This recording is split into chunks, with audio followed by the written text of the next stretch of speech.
Thank you, Elise. Let me first send my prayers to the people of Ukraine.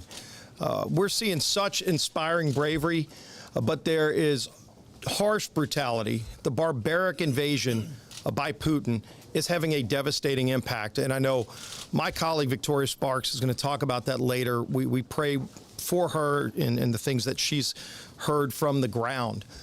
As we listen tonight to the State of the Union, which is in crisis on so many fronts, I hope President Biden talks about what he will do to work with Republicans, because we have real plans to get control of inflation, to lower gas prices, to take away Putin's leverage on energy, to control our border, to get crime under control around the country and confront the defund the police and the mentality where they're actually letting people out of jails in so many cities. On all of these crises, we have put strong conservative ideas on the table, and President Biden refuses to work with us.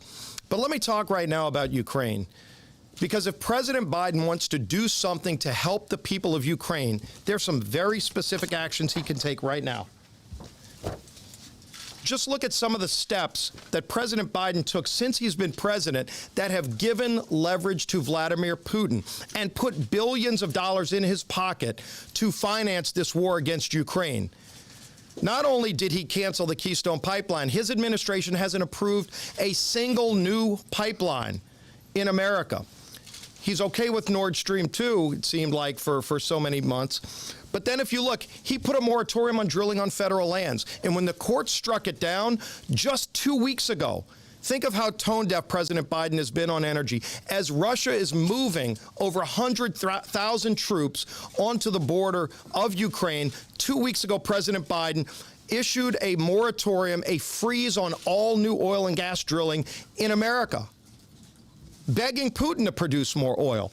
Then, as we talked about, no permits for new pipelines. LNG, there's at least 4 to 6 LNG permits ready to go to send liquefied natural gas to our friends in Europe who could use that natural gas from America so they don't need to get it from Putin. Not one of those permits has been approved by the Biden administration because they're against American energy. They're not against all energy because they're begging OPEC and they're begging Putin through Russia to produce more, but they're shutting it down in America.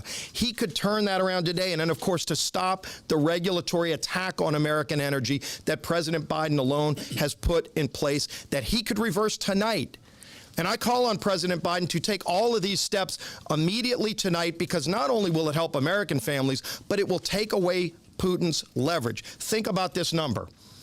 Today, between the United States, the UK, and the European Union, every single day, we are sending $700 million a day to Putin by buying his oil. $700 million a day going to Putin that we could reverse. Take that money out of his pockets. President Biden needs to stop financing Putin's war with Russian oil because he shut off the spigots of American energy. It's having devastating impacts on the people of Ukraine, but it's putting billions of dollars in Putin's pocket. Think about the number again, $700 million a day between the United States, European Union, and UK are going to Russia every single day. President Biden, these failed energy policies are having devastating impacts on Americans, but also on the people of Ukraine, because those policies are financing the war. With that, somebody who knows something about energy, my colleague from Oklahoma, Stephanie Bice.